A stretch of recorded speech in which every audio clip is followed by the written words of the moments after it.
Seorang pria berinisial A, 54 tahun, di Kecamatan Bajeng, Kabupaten Goa, Sulawesi Selatan, Sulsel, tewas usai ditikam oleh anak tirinya inisial AA, 22 tahun.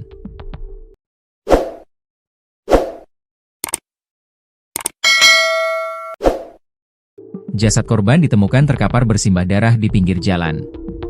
Telah terjadi tindak pidana penganiayaan dengan menggunakan senjata tajam berupa sebilah badik yang mengakibatkan korban meninggal dunia, kata Kanit Reskrim Polsek Bajeng Ibda Risman Tegar dalam keterangannya, Selasa, 15 Juli 2025. Peristiwa penikaman itu terjadi di Paukiri, Dusun Landra-Landra, Desa Pabentengang, Kecamatan Bajeng, Kabupaten Goa, Selasa, 15 Juli 2025, sekitar pukul 12 WITA.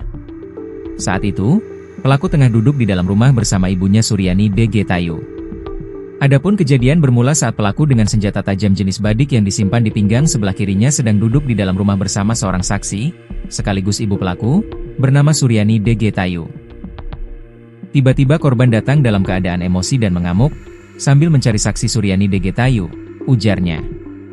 Risman mengatakan, pelaku langsung mengambil tindakan saat melihat situasi mulai membahayakan.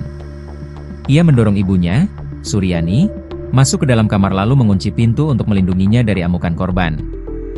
Melihat situasi yang membahayakan, pelaku segera mendorong Suryani masuk ke dalam kamar dan mengunci pintu kamar tersebut untuk melindunginya, ungkapnya. Setelah mengamankan ibunya, pelaku kemudian keluar rumah dan mengejar korban yang masih dalam kondisi emosi.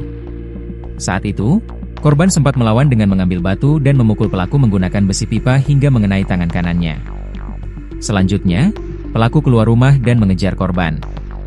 Namun, korban sempat mengambil sebuah batu, dan korban memukul pelaku menggunakan besi pipa dan mengenai tangan korban sebelah kanan, sehingga pelaku kemudian kembali mengejar korban hingga korban terjatuh, terangnya.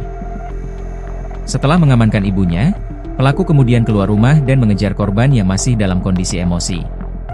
Saat itu, korban sempat melawan dengan mengambil batu dan memukul pelaku menggunakan besi pipa hingga mengenai tangan kanannya. Selanjutnya, pelaku keluar rumah dan mengejar korban. Namun, korban sempat mengambil sebuah batu, dan korban memukul pelaku menggunakan besi pipa dan mengenai tangan korban sebelah kanan, sehingga pelaku kemudian kembali mengejar korban hingga korban terjatuh, terangnya.